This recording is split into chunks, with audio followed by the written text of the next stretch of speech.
ایک آیت میں نے پڑھی ہمارے آج کے پروگرام کی مناسبت سے. اللہ تعالیٰ فرماتے ہیں یا ایھا الذین آمنوا اتقوا اللہ حق تقاتہ، اے لوگو اللہ سے ڈرو جیسا ڈرنا چاہیے، اس کا جیسا حق ہے، اس کی جو منزلت ہے، اس کا جو مقام و مرتبہ ہے، اس طرح ڈرنا چاہیے. اور آگے خاص توجہ دیں، وَلَا تَمُوتُنَّ إِلَّا وَأَنْتُمْ مُسْلِمُونَ، مرتے دم تک اسلام پر باقی رہنا.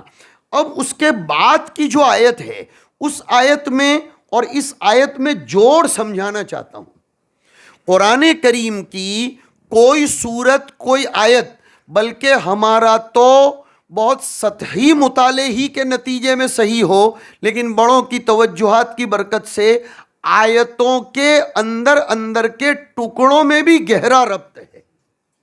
آیت تو بہت دور کی بات، ایک آیت مبتدا خبر فعل فاعل دوسرے مبتدا خبر وغیرہ پر مشتمل ہو، ان آپسی ٹکڑوں میں بھی گہرا ربط ہے، چہ جائے کہ آیت میں ربط ہو. اب آئیے میں آپ سب کو سمجھاتا ہوں.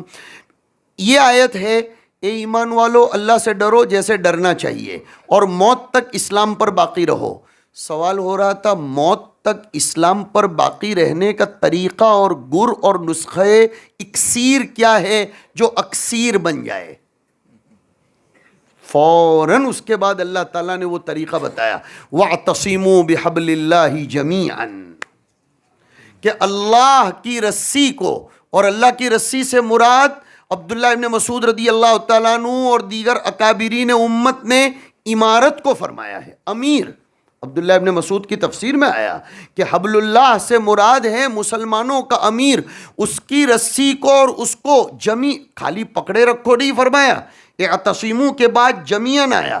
اہل علم کے لیے ایک جملہ بیچ میں سے کہتا چلوں اور دیگر حضرات سے معذرت کہ جو قیودات ہوتی ہیں وہ بمنزل شرط ہوتی ہیں.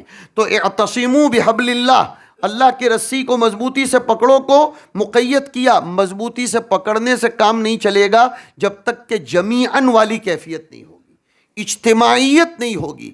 اور اس کو پھر دہرایا کہ ولا تفرقوا، آپس میں بٹ مت جانا. آپس میں بٹو گے تو پھر وہ پیچھے والی آیت کی طرف دوبارہ جائیے، موت اسلام پر آئے اس میں خطرہ ہے. ہاں اگر آپس میں بٹ جاؤ گے، اور یہ میں نہیں کہہ رہا ہوں، میں ایموشنلی تقریر کرنے کا عادی بالکل نہیں ہوں، اس لیے کہ اللہ تعالیٰ پیشہ اور مقرر ہونے سے ہماری حفاظت فرمائے. ہاں لیکن ہم ایک حدیث کا سہارا لے کر کہہ رہے ہیں. ارے ایک حدیث میں آیا اور صحیح حدیث میں ہے کہ جو آدمی اس حالت میں مرتا ہو کہ اس کی گردن میں کسی کی بیعت اور کسی کے ہاتھ پر کیے ہوئے عقد و پیمان کا پورا ایسا مضبوط رسی اور رسہ نہ ہو، سمجھ لو کہ اس کی موت ایمان کے بغیر ہو رہی ہے. پتہ چلا کہ ولا تموتن الا وانتم مسلمون کے لیے ولا تفرقوا والا معاملہ بھی اختیار کرنا پڑے گا.